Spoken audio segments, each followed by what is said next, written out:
So without much further ado, I want to introduce Melanie, who is a faculty in LSI, and Jennifer Jimenez, who is a cancer bio grad student who will be our moderator, and it's completely their show. So thank you. All right, thank you, Shobha, and thank you for the introduction and for inviting me. I think this is a very interesting topic that we can all learn from.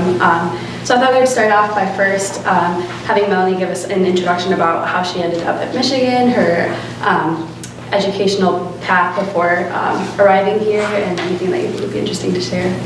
Okay, great. Thanks for coming on a cold morning. And please just interrupt if you have questions, because it seems awfully formal for a nice little breakfast thing. So yeah, feel free to interrupt. So I came from a family who's never done science before, so I just liked science, so it wasn't like I knew all about how to become a faculty member from the very beginning. But I always liked science, and so as I got into undergraduate work, I decided I was going to be a chemist. And then when I got into physical chemistry, I decided maybe I didn't want to be a chemist so much. I'd rather start looking at more biological things. And I swear, if I was you guys right now, I might not even be in I might not even made it to graduate school, because now you guys have to have so much experience to get into grad school. I came from an undergraduate institution that didn't have graduate programs. It was a small program. I did just like a little bit of undergraduate research. I don't think I would get in. So you guys should be really proud of yourself already, because I think I already would have been winnowed out.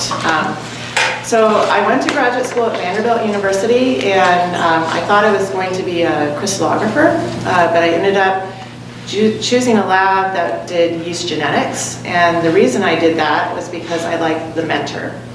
And I liked the idea of being able to learn to think like a geneticist. And it was really an uncomfortable experience, not the mentor, but the learning how to be a geneticist experience. But it really helped me, I think, learn how to think about hypothesis-driven research in the context of structural biology, because I've always been interested in structural biology. So then I completely changed fields going into my postdoctoral fellowship. I decided I wanted to learn how to do single particle cryoelectron microscopy. And this is also something at that point, right now it's like a great field to be in. There's lots of jobs, but at that point, almost every person I talked to, all my mentors said this was a really bad decision to do that, because there wasn't these nifty cameras or nice microscopes. It was a really niche field. There was this feeling that you would never get to see anything at high resolution. So you're just going to be kind of regulated to the outposts of structural biology. Luckily, I didn't listen to them, so I decided I really liked the idea of being able to look at things. And so I decided to learn this technique. And so even when I went on to get my first faculty position, it was still kind of a niche technique, but limiting kind of where we could go for jobs. But I just did the very traditional graduate school, postdoc, and then got my first faculty position. I did my training as an assistant professor, and I say training because you never stop learning about how to do this at Vanderbilt. So I worked at Vanderbilt for 10 years. I really loved it there, but about a year and a half ago, 2 years ago, there was a position that opened up at Michigan, and they needed someone who was doing cryo-EM, which is what I was doing, and they ended up having a lot of the equipment that I really wanted, and so I couldn't turn that opportunity down. And so a year and a half ago, I moved here and started my lab as an associate professor. So that's kind of my background. Okay, so now sort of leading into more of the topic of today, which is building and nurturing a strong research team. One of the questions that a lot of you guys asked is how do you identify good and motivated students? And what would you suggest as a best practice for hiring graduate students and postdocs? Yeah, so every bit of advice that you get for starting your lab, you have to take with a complete grain of salt, because if you look around, everyone does it differently and most people succeed. So there's not one path. And I think if you recognize that fact, that you're going to make tons of mistakes and just accept it. And it's not really mistakes, it's just life, right? It's hard to tell if it's going to be a good fit between a student and a mentor. So for students, what I look for, so I think the first thing, when you start your lab, you have to do some introspection and figure out what kind of style you like. You know, some people really like to be, you know, in the lab every day looking at people's lab notebooks. They like to know every little thing that's going on. Some people don't like to know anything until you like have the paper, and often people are in between. So you really have to figure out what you like. And so it's not really whether the student's motivated per se. It's like, are they motivated to fit into the kind of the environment that you're setting? And so that's why rotations are so important too, because it's not just like, oh, can I make it into this lab? It's more like, am I a fit? And so I look for students that are not afraid to come and talk to me in my office, because I don't like to go chase people, and I don't like people who are afraid to talk to me. And so if a student is not willing to come in and talk to me, then it's probably not a good fit. But for other people, that might be fine. Because I just, for me, the thing that sucks every bit of joy out of this job is micromanaging, or like keeping track of when people are coming in or coming out. I just cannot stand it. And sometimes you have to do it as a manager, but I try to avoid. That's what I try to avoid. So my most important thing is a student seems excited to be there on their own, comes and talks to me about their project, comes with ideas about what he or she wants to do, maybe other ideas for other projects, but just not afraid of me, because I just can't handle that. I don't have time to make them not afraid to talk to me. So that's what I look for. That's a very good point. Actually, so I have a twin sister, and she is also a grad student, and our PI is going to be slightly more different in terms of like their mentorship styles. So, okay, so another question that also came up pretty frequently is, what are good practices of rewarding and encouraging productivity, and what are the no-nos? Oh yeah, so of course, every time someone gets a good result, I buy them a computer. No, that's a no-no.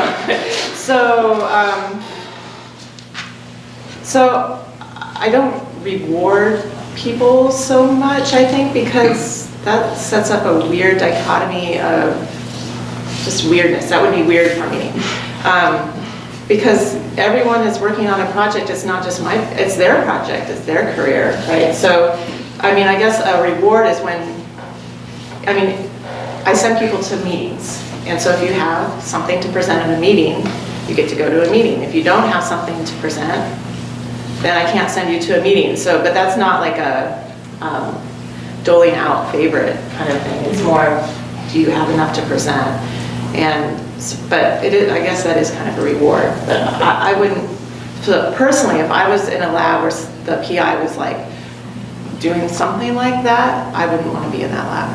Because it sets up to me, it might work for other people, but for me, it would set up this weird, just this, because you don't know what projects are always going to work, right? Or when they're going to work. And to set up this like kind of like a points, it would feel toddlerish to me, like I was taking care of my kids or something.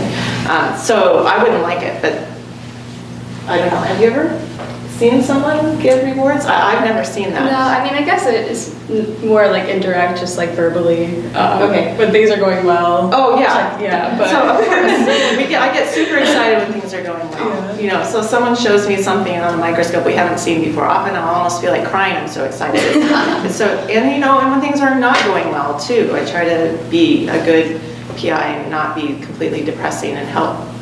But but if someone's giving like actual physical rewards for a good job, I don't know how it would be. So this is another thing that I think is interesting also as a grad student, especially when you're rotating or joining a new lab. But how do you, gauge how productive grad students are being or postdocs? And for example, like how long it should take a student to complete something, like what their ideas is of that versus your ideas. So the first thing that happens when you're in faculty is you forget how hard it is to do things. So that's why you always have your PI be like, oh, you should be able to do this in a week. It never actually quite works that way. And it's not that your PI is being stupid, they forget. So I think one thing when you're rotating, what you want to look at is kind of a globally, how many papers are people publishing before they graduate? Are people in the lab in the process of preparing a paper? There should be, I mean, unless you were starting in a brand new lab, so like I would actually consider my lab here kind of almost a brand new lab because we kind of had to stop and start. But if the lab's been running for a while, you may want to see, you know, you should probably see a mixture of where projects are, some getting close to the end, some getting just started. You just kind of want to look at that. And then it really depends on what you're doing. So like for structure biology, sometimes students and postdocs won't really be able to publish until close to the end of their time. And that's not because the science isn't going well, it's just you have to get the structure first. And so, but in another lab, you know, you might be able to get papers out like within a year. So you just kind of have to look at the lab. And then, you know, don't look at individual people because everyone's different and the projects are different. So you want to hopefully have like a window of kind of being able to look and see like generally what are people doing. And then do you have any ways of motivating the people in your lab without micromanaging or feeling like you're being too strict, as you said, that's not your style? Yeah, I don't think, I try to recruit people to have a lot of self-motivation, and so that's, I mean, I will definitely give pep talks, and I will, but nothing like, I don't ever have a plan for that. But if someone shows up into my office distraught, I mean, I'm definitely going to help motivate them. But hopefully in a, you know, one part about mentoring and being the head of the lab is that, I mean, we're there for science. And so there's going to be times when people aren't going to like you at all, And part of that is going to be because you're being a jerk, that maybe you shouldn't do that. But part of it is actually, you do actually have to sometimes tell people hard truths. So, and that's really uncomfortable and it makes people really angry. And I remember this very much myself, being like just so ticked off at my PhD mentor, I could barely like stand talking to her every once in a while. But she was actually right a lot of times. And so so this motivation sometimes is almost a demotivation in a sense. You might go in and be complaining about something in your PI and they say, well, you know, actually, you might actually need to be working a little bit harder right now. And you'll be like, what? I don't want to, you know, I can't, I am working hard. And then, you know, be like, well, this is the time you might need to work really hard, like 80 or 90 hours for a few weeks, or, you know, you may not like to hear that. Or in my case, when I was a PhD student, I was in a long distance relationship and I just really wanted to be done. And my PhD advisor was like, no, you can't be done until you finish your paper, you know, and I didn't like that, but she was completely right. That 6 months to finish that paper made all the difference in my career. And if I had walked away from that, who knows what would have happened. So, but I didn't like that at all, and I really was angry at her. So, I mean, the motivation part can be hard because your advisor is not always there to motivate you, sometimes there to just tell you the facts about what's going on. Okay, so kind of now veering towards managing your lab and your research team. I know you said you have 11 people in your lab. So how do you establish both collaborations within your lab, so people working on the same or similar projects, and then also reaching out to collaborations outside of your own research group? So the technique that I use is a technique that a lot of people want to learn and a lot of people want to collaborate with. And so we actually have some honorary members in the lab, my lab, sitting in the audience. So one way that I do this is we can't collaborate with everybody because if I did that, then people in my lab would never get their own work done. So what I try to do is find labs where people want to learn the technique, and then we establish a collaboration where they're pretty much, I just consider them my lab members, even though they're not officially my lab members. So they can hang out in the lab, they're invited to everything, they can meet with me, We try to include them in everything that they want to, but they don't have to do anything because they're really a member of another lab. And then that actually helps the project move quicker because that's actually their project and they really care about it. And so that works well for like a structured biology technique. So that's how we do that. And then there are a few collaborations that come through that I try to give to people in the lab that might be like a side project that they can make some progress on maybe quicker than their real research project, but they're trying to do biochemistry. And that idea is that someone will bring a sample and they can just look at it and do the structure biology part of it, which is still hard, but at least it's not doing the biochemistry. So we try to balance it that way. Does anybody have any questions? Feel free to chime in. I'm talking a lot.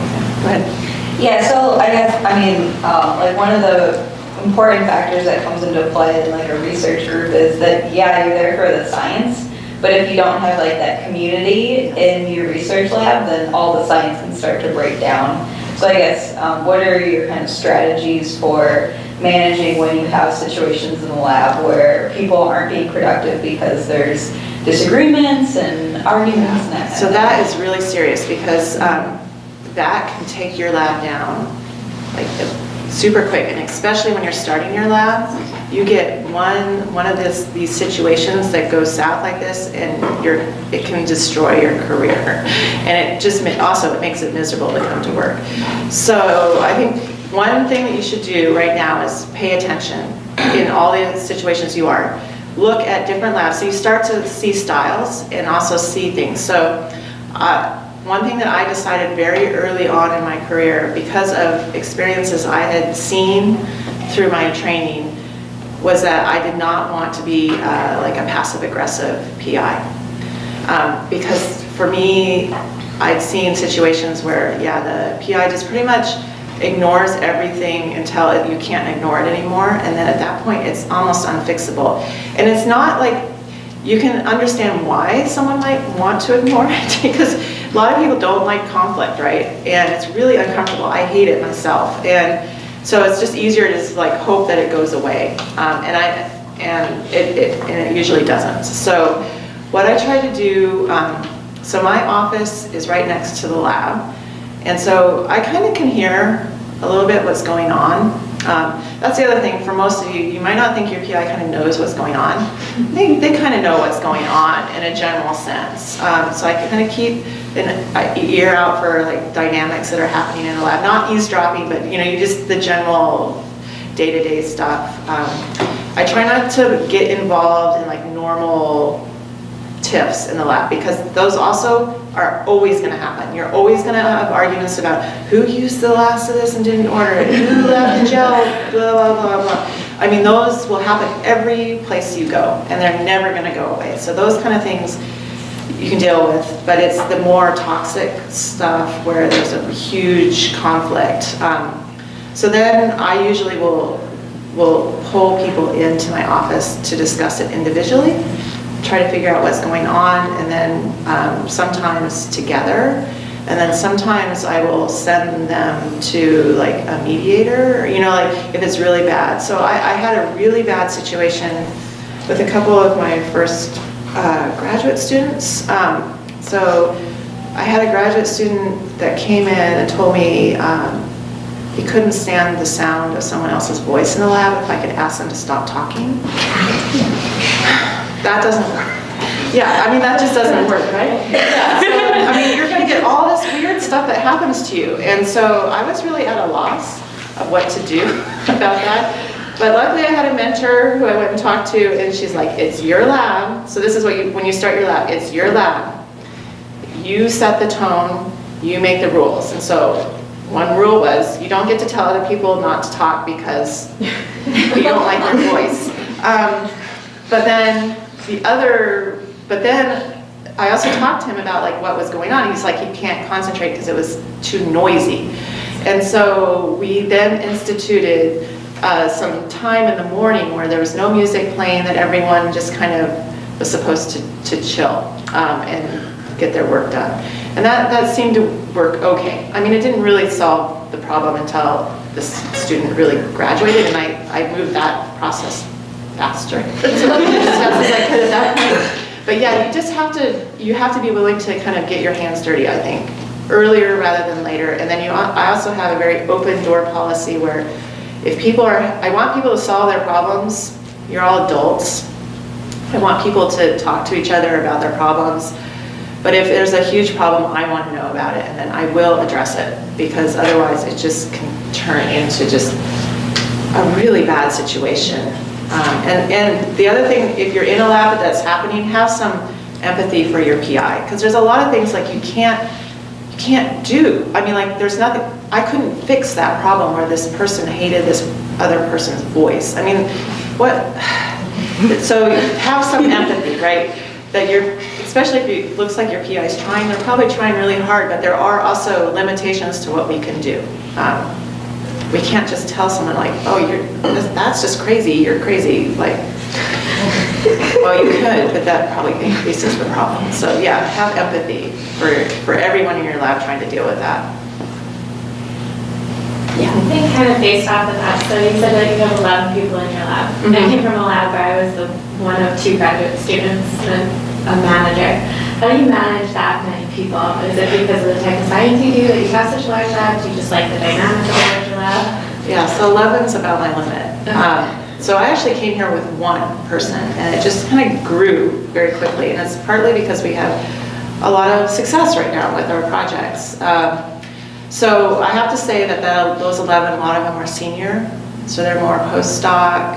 So I have 3 graduate students, I think. Well, one's still in Vanderbilt, and then 2 in the lab. It's hard because I have a lot of honorary graduate students that I feel like they're mine. But they're not really mine. Like I don't have to, but they're still mine. So I meet with everyone once a week. That's where I want to see all the stuff that's not working and working, and I wouldn't have 11 graduate students. So I think that would be too much for me, because graduate students, especially new graduate students, I think you need to be able to spend some time and make sure that they're doing okay. I actually really like my lab right now. It's great, but 6 or 7 is a good number for me. But 11 seems to be working, right guys? I mean, it seems to be working. But yeah, if you're an assistant professor, I would think like for most assistant professors, 11 would be a disaster. Yeah, and so if you're like looking to join, as a graduate student, looking to join an assistant professor who already has 11 people, you might think really carefully, because they just might be a little too thin on the ground with expertise.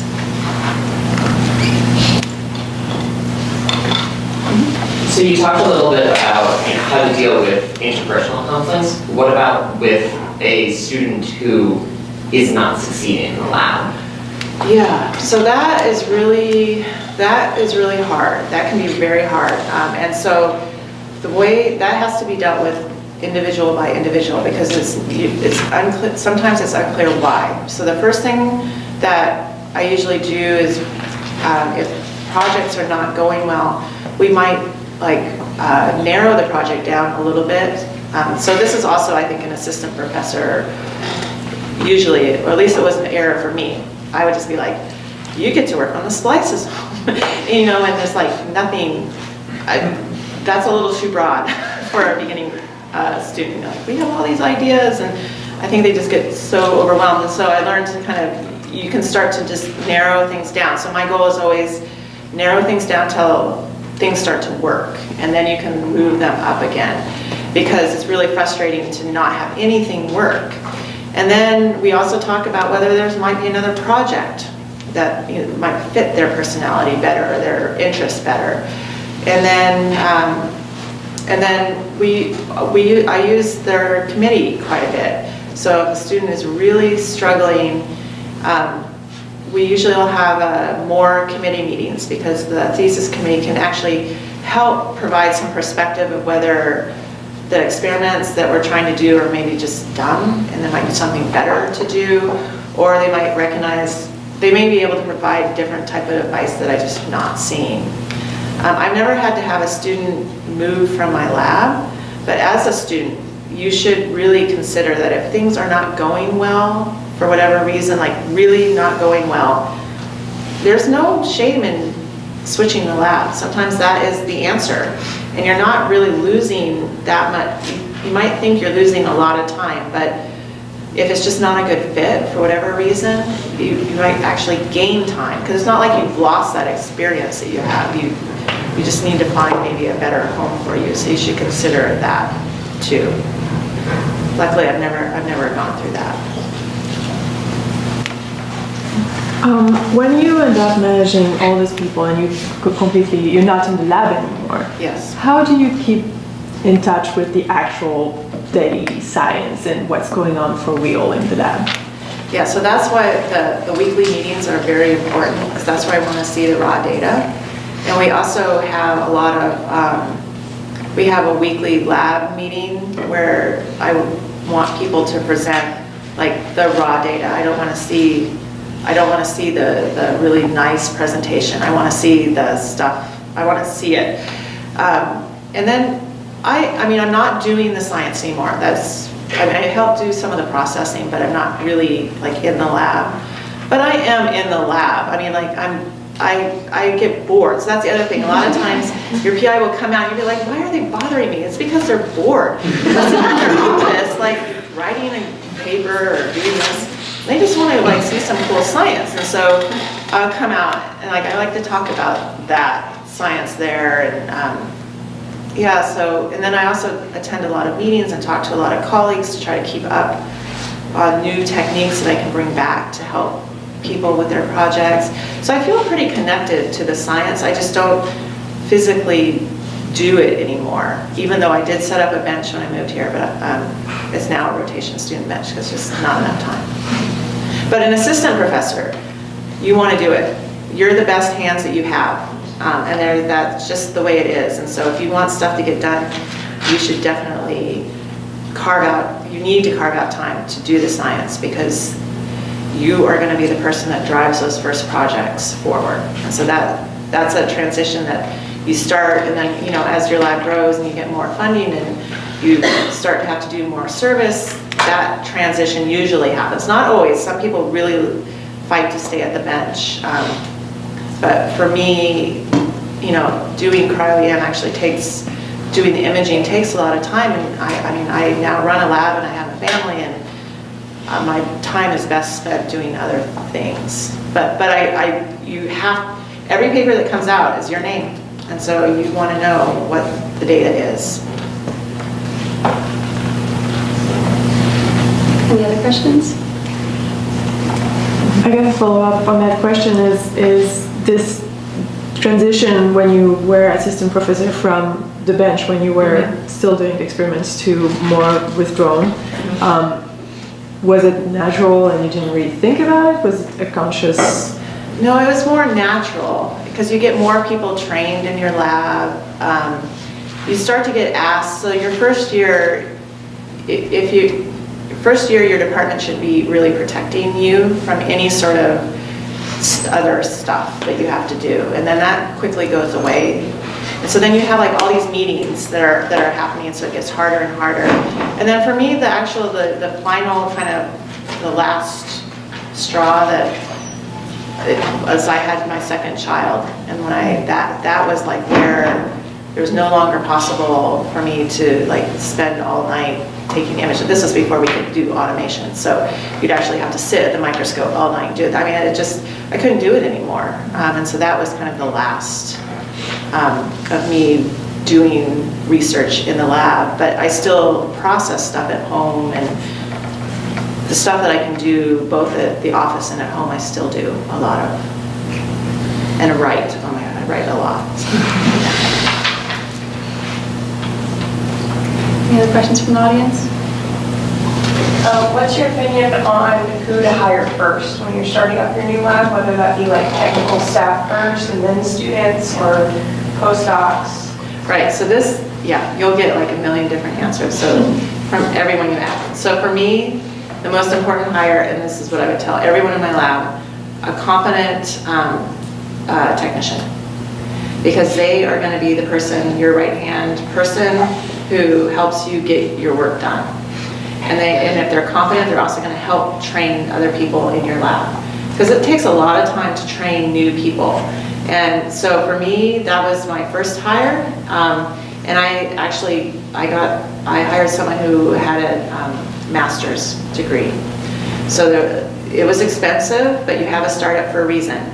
So your startup you have to be careful with, but if you're too careful with, you won't get any more money. So it's there to spend, and so decide how you're going to spend it. And for me, hiring someone who could help. For most people, you're not going to get really strong postdocs when you start. You might get lucky, and if you do, snap them up. But for the most part, you're going to be relying on a really good lab technician and graduate students. And those are going to be, for the most part, your first hires. And so the other thing that a really good lab manager can do that will save you so much time is all of the regulations you have to do, all of the safety forms, the inspections, the different bureaucracy of how to turn in ordering things. I mean, I don't think you have time to really do that as a new professor. I mean, some people do it. See, you'll get all sorts of answers. But for me, I did not want to deal with any of that. And so the person I hired did that. And so that was a huge bonus for me. So I would do that again. That was like my best decision ever. I had a lot of bad ones, but that was the good decision. But I also had when I started my lab, I had an 8-week-old. So, I mean, it was just insane. So I just did not have time to do all the bureaucracy stuff. On the flip side of like kind of dealing with breakdowns in the lab is like, how do you kind of actively build like a good lab culture and like kind of have like a good community where everybody's like, happy to work together and that kind of thing? Right. So that's really important to me. And so I make it very clear, we have like State of the Union lab discussions like once a year. So I make it very clear that I expect people to work together. They don't have to be best friends. We do social things. We have a couple lab parties each year. And then I also very specifically try to step away from some of the social things in the lab, because I think a PI, so the lab needs to be able to go out and complain about the PI, and they can't do that if you're there. So I like it when the lab does stuff on their own without me being involved in it, and I think that's really healthy. And there are other PIs that really do like to hang out. I mean, I would like to hang out, but I have to go home to my kids, and so it's better for them to go do it themselves. And also, I mean, we all know that, I did it to my PIs too. I like to complain about them. And so you need to do that without your PI around, because it would hurt my feelings, actually. So I'd rather do it if I don't listen to them do it. So I encourage them to go do stuff on their own. So I don't want to be too involved. And that can be a trap you can fall in as an assistant professor, is that you're closer to age. So, and you're used to being in that lab, you're used to feeling the camaraderie, but you're not anymore, you're the boss. So you have to figure out how you're going to deal with that divide, and everyone deals with it differently, but there is a divide there, even if you don't want to, even if you pretend there's not, there's a divide. Actually, so the other day I was complaining about something in lab, as usual. And so I was talking to one of my friends about how, I don't know, we do things differently or see things differently. And so we were discussing on whether it's good to have people in the lab that are all sort of similar, or whether it's better to have a balance. So how do you navigate that when hiring, so that not everyone that comes into the lab, is sort of exactly the same, or sees things the same way? Yeah, it usually happens pretty organically, I think.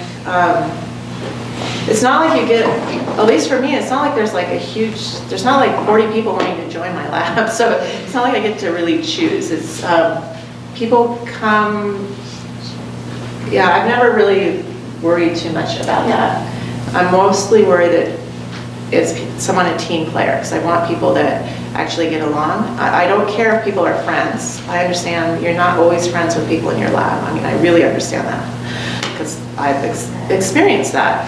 But I want everyone to be able to get along. And so I do ask opinions when people interview. The lab's opinion means a lot to me. So if everyone in the lab is like, we don't like this person, or we don't think they'll fit, I will not hire them, even if I think that they are very good scientifically, because it's not worth it for me to have that kind of conflict.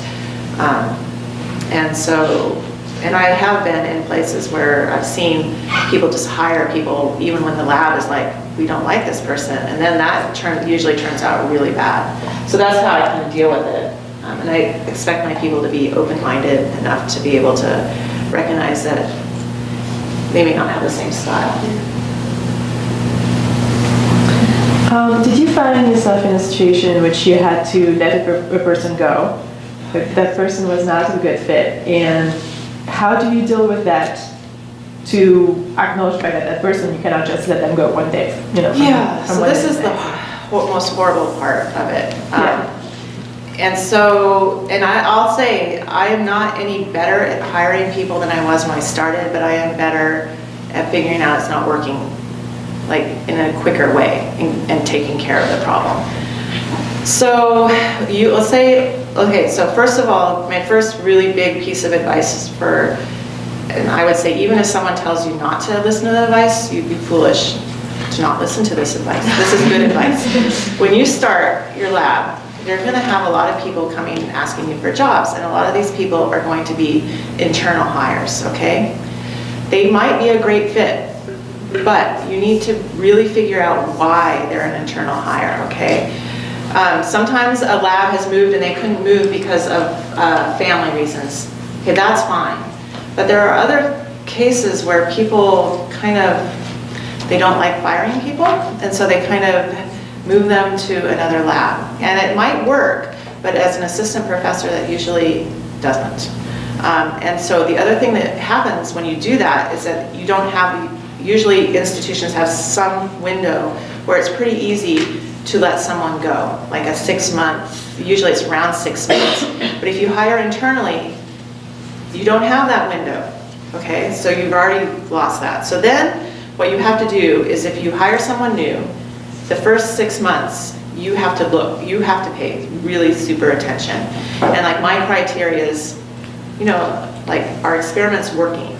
So this is another thing that I really struggled with is you hire someone and it's not working. Now a student's different because you're taking them to train, but like a staff member, you hire them to do a job and it's not working, and you think, it's me. I am not being a good manager. I'm not giving them the right project. It's not working. Don't go down that rabbit hole too far, because it's probably not you. Or it may be you, but it doesn't matter because you are the one running the lab. So if it's not working in that 6 months, you document. Start documenting immediately. You just keep a piece of paper, and every time you meet, you just write just a couple sentences of what you talked about and what is expected the next meeting. So it just creates this it shouldn't take more than 2 or 3 minutes, and then you just have this record of meeting, and you have to be very clear about what you want. You can't just be like, you want to be like, next week I want to see this gel.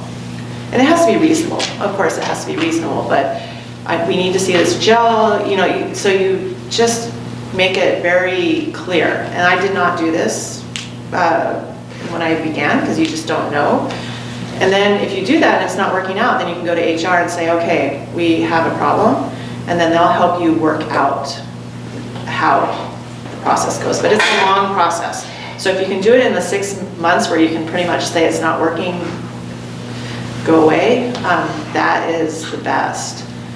And then I always feel horrible. And I think there's no way around that. Well, there might be. You might be a person and more power to you if you don't feel too bad. I usually feel really bad. But it's just like ripping a Band-Aid off. In the end, it's your career. So you cannot afford to pay someone who is not producing the data that you need. And they're probably miserable too. And there may be something else that they would rather do. But for you, it's like self-preservation. The most money you will spend, unless you're doing mouse work or cryo-EM, then you'll spend a lot on microscopes and mice, but is the personnel. Your personnel cost is the most. And so if you have someone who's not producing, you're not a charity. You cannot let them sit there. So that's the pep talk I still have to give myself. It's like, I have to do something, but it's really uncomfortable. But lean on your HR people. Do you give them heads up? Do you like talk to your HR person to find the protocol, because there are like protocols for this.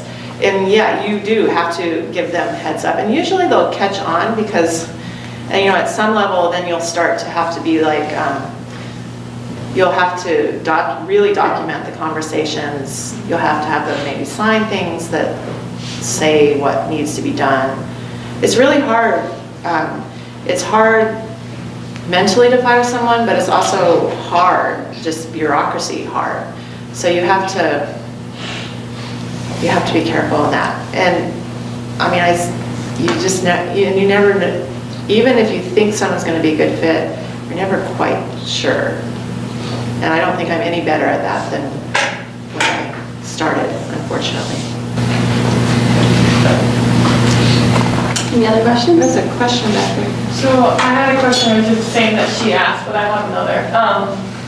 So I'm wondering how you navigate like having members of your lab kind of work together on one project, or if there's a certain technique that one lab member is really good at and another lab member can benefit from that.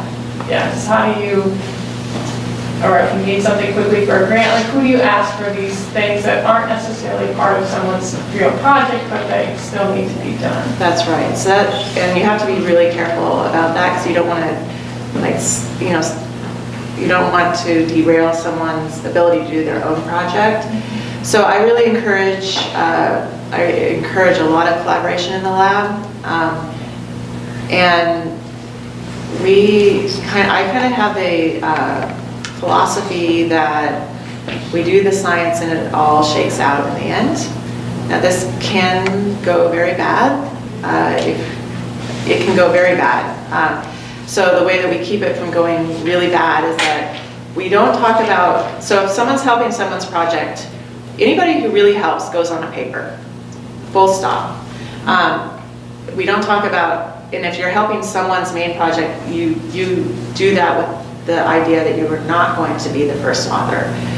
But we don't get into the whole like who is where on the authorship list until it's much closer, and then we have discussions. And these are also tough, can be tough discussions, but it has to happen. You have, as a PI, you have, at least I feel like you have to, this is the not being passive aggressive.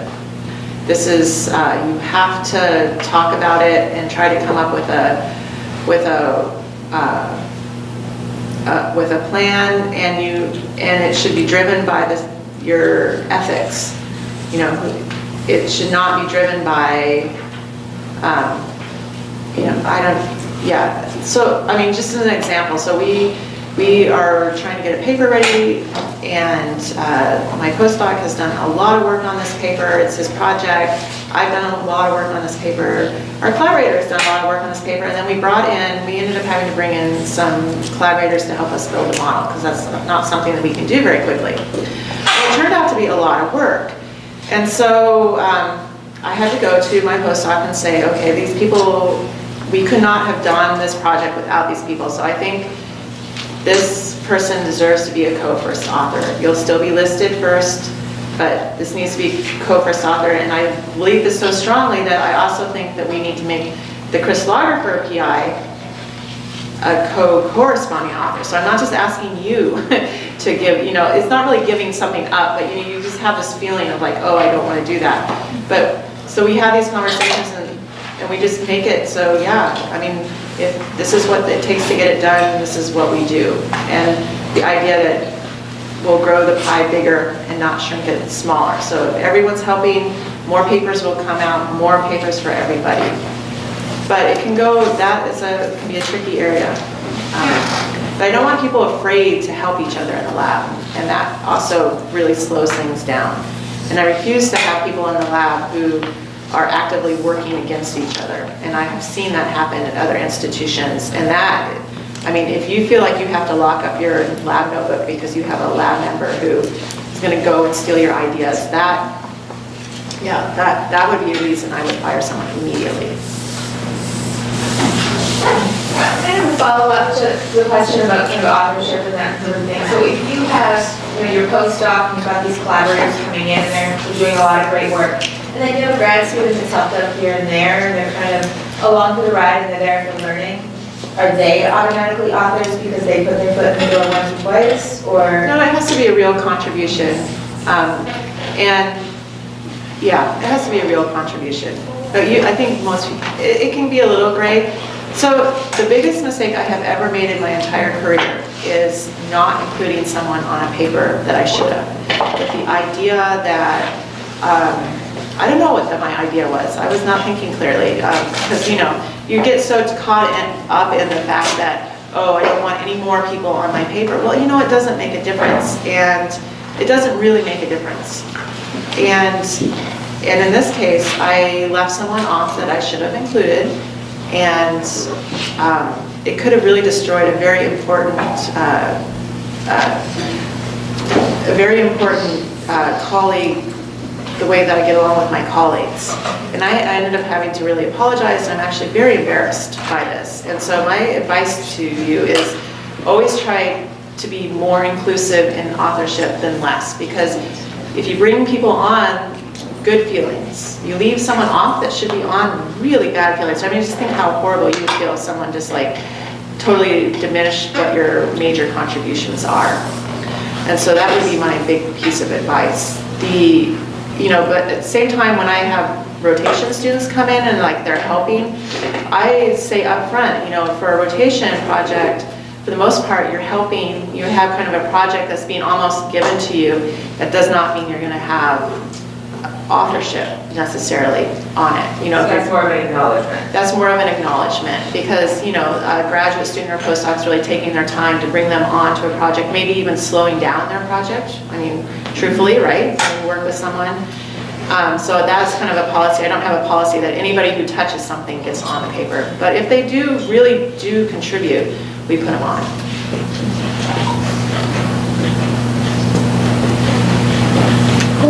So we have like 5 minutes. So this might be a good question to end on. So what advice would you give yourself if you could go back in time when you just started your lab? Yeah, I hardly remember when I first started my lab because I'm so tired because of I had a newborn. I think you should be kind to gentle with yourself. Don't expect perfection. Just understand that things are going to go really wrong. Things are going to go really well, but there's things that are just going to go wrong. And just expect that. And it's not because you've made a mistake. It's just life. We all know scientists are quirky people. Your PIs are quirky. The people in your lab have their quirks. And it's a weird business because it's a job, but at the same time it's kind of a family. It's this weird mixture. And so things are going to go weird. So just accept that. And then really find good mentors. And I'm not talking about the mentors that they give you, because every university now will give you pretty much a mentorship committee. And they can be very helpful, but go beyond that and find someone you can really go and talk to about these kind of issues. And don't be afraid to go ask for help. Because you can get advice about, oh yeah, that's really weird, you shouldn't put up with that. Or, that's kind of normal, maybe you should just chill out a little bit. You can get that advice from senior people that can really help you not burn bridges. Do we have any last questions? So along the same lines of that question, going back to when you first started your lab, there was one skill that you wish you had more training on. What would it be? Not much. So when we were in graduate school and even as postdocs, we never had any of this kind of discussion. And I think this kind of discussion is really good, but I guess being able to write quickly. If you can learn to write quickly, that will save you a lot of headache. So I would say, you're gonna have to manage people and you're not really used to that, but you can't really get trained for that, I don't think. I think it's just an intrinsic thing. But learning how to write quickly without having to have like 4 or 5 hours to sit down and do something, that is a skill that will really help you as an assistant professor, because you'll have these like little chunks of time, and if you can't use them, then you're really going to fall behind. So any last questions? I think we're wrapping up here. No? All right, thank you so much for joining us.